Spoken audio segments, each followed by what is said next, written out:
بیرون ملک بھجوانے کا جھانسا دے کر نو سرباز ایجنٹ خالد محمود 38 لاکھ روپے ہڑپ کر گیا۔ اسی گھر میں اپنے ساتھیوں کی مدد سے ڈکیتی کی کوشش پولیس نے بروقت کارروائی کر کے ناکام بنا دی۔ تفصیلات کے مطابق اکواڑہ کے رہائشی محمد حیات اوان نے اپنے بچوں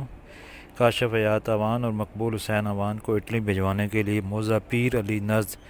جندراکا کے رہائشی خالد محمود والد محسن علی سے رابطہ کیا، جس نے انہیں براستہ لیبیا اٹلی بھجوانے کے لیے فی کس 15 لاکھ کے حساب سے 30 لاکھ روپے لیے اور جنوری 2022 میں دونوں بھائیوں کو لیبیا پہنچایا، جہاں سے کشتی کے ذریعے انہیں اٹلی پہنچانا تھا۔ راستے میں وہاں کی سیکورٹی فورس نے انہیں گرفتار کر لیا، جس کی اطلاع خالد محمود ایجنٹ نے کاشف اور مقبول کے والد کو دی اور کہا کہ اگر آپ انہیں چھڑانا یا آگے اٹلی بھجوانا چاہتے ہیں تو اس کے لیے آپ کو مزید 16 لاکھ روپے دینے ہوں گے۔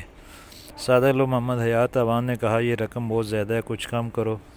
مگر خالد نہ مانا اور مجبوراً 8 لاکھ روپے اس کو مزید دیے اور 8 لاکھ روپے بقایا تھے، مگر 10 ماہ کا وقت گزرنے کے باوجود بچے واپس نہ آئے تو ان کے والد نے خالد محمود کے خلاف قانونی کارروائی کے لیے FIA سے رجوع کرنے کا فیصلہ کیا۔ جب اس بات کا پتہ خالد کو چلا تو نو سرباز ایجنٹ نے انہیں دھمکانے کے لیے مختلف حربے اور طریقے استعمال کیے۔ جب ان میں ناکام ہو گیا تو اس نے ایک منصوبے کے تحت اپنے بھانجے اور دیگر ساتھیوں کی مدد سے محمد حیات اوان کے گھر ڈکیتی کا پروگرام بنایا، جسے محمد حیات نے بروقت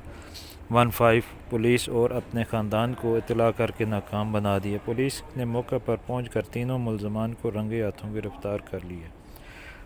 نو سرباز ایجنٹ کے ظلم کا شکار محمد حیات اوان نے مطالبہ کیا ہے کہ خالد محمود کو گرفتار کیا جائے اور اس گھناؤنے کاروبار کے ذریعے لوٹنے کا اس کا